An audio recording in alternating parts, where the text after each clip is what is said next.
Hello mga mami! Welcome to my vlog. For today's video di ay mami.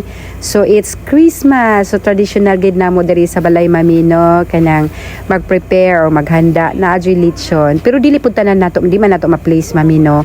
Na amay kanang walay lechon. It's merry gihapon ang Christmas. Og naay lechon or wala, malipayon na gihapon ta sa Christmas, di ba?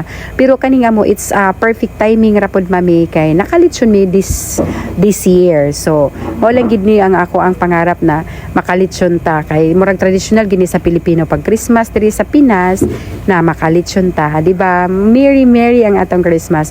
Actually mami dili lang nato pilito natong kaugalingon na maghanda jud tag litsyon kay Christmas. So dili na siya necessary mami. Ang importante manggod sa ato is kaning malipayon ta, malinawon ta and hoping ta perminti kana na ang positive lang kanunay ang atong mind kung unsa ra tong gihatag og kanang grasya, blessings na gihatag sa Ginoo. Ana lang kasimple ang ato ang kalipay no. Gamay ra ta kay kalipay mami no. Pero kaniya extra na lang ning kalipay kung maka-prepare tag something lechon kay mamagid ni usually handaan diri sa Pinas, di ba? So nalipay ra pud ko mami kaning lechon mami.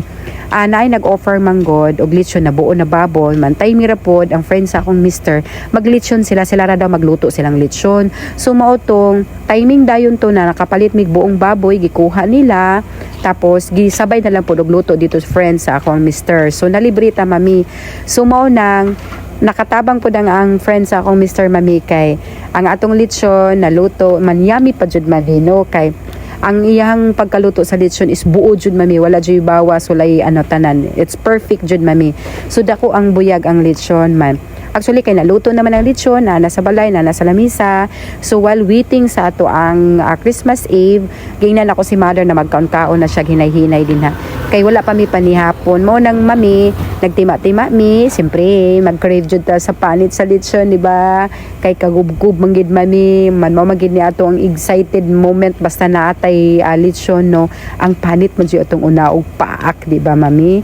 So mao na siya mami. Actually wala mi mga bisita. Daghay nag-ingon na moari diri pero wala man sila come up diri mami. Wala sila nag-abot sa balay. So it's okay lang. Kaya ang family, ang Christmas is for family man na siya mami no. Ang panag-ipon, diba? So mao na siya mami while nagwaiting tag midnight si mother ni ingon na makanta daw siya video kay. So mao na nagkanta-kanta man.